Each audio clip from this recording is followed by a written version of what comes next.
Cadillac CTS has just been named the Motor Trend Car of the Year, and I'm talking to Motor Trend Editor-in-Chief Ed Lowe to find out what they thought.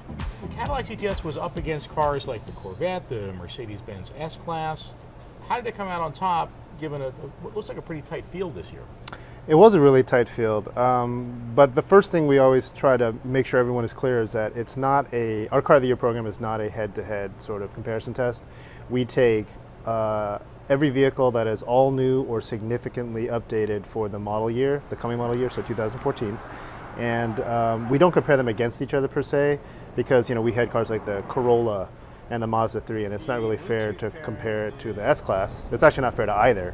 So instead we compare it against our award's 6 key criteria, which includes like value, safety, efficiency, advancement in design, engineering excellence, and this one we call performance of intended function. So rather than a head-to-head, it's how do they stack up against these criteria, and then we choose a winner. Given all that, yep. How did the CTS come out on top? The CTS kind of had all of that and more. It really is the one that best met our criteria. It's beautiful to look at. It's a fantastic drive. There were some very, very solid engineering decisions made. The car is 200 pounds lighter than the previous generation, yet it's 5 inches longer. It's like the lightest vehicle in its class, which has dramatic effects on things like efficiency and handling. I mean, it's an amazing vehicle.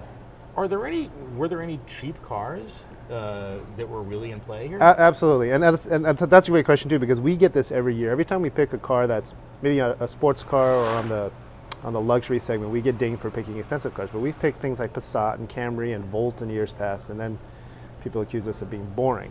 But this year in the finalists, we had Mazda 3, Mazda 6, Kia Forte. These are all really more on the entry-level economy side of things, and they are also fantastic vehicles. So just detail for me the process of testing these cars and what you put them through. It's one of the, I think it is the most thorough, certainly one of the most exhaustive programs I think anybody does. So we have a ton of cars out there. We spent 2 days driving them, testing them, 0 to 60, quarter mile, that kind of stuff.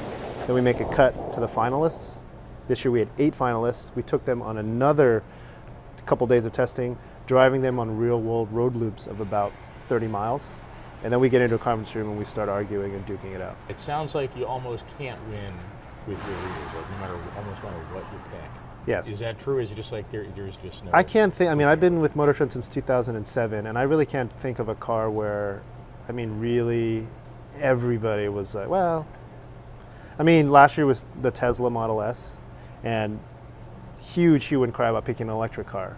I think generally the response was very favorable. People have subsequently realized that Tesla is a great car.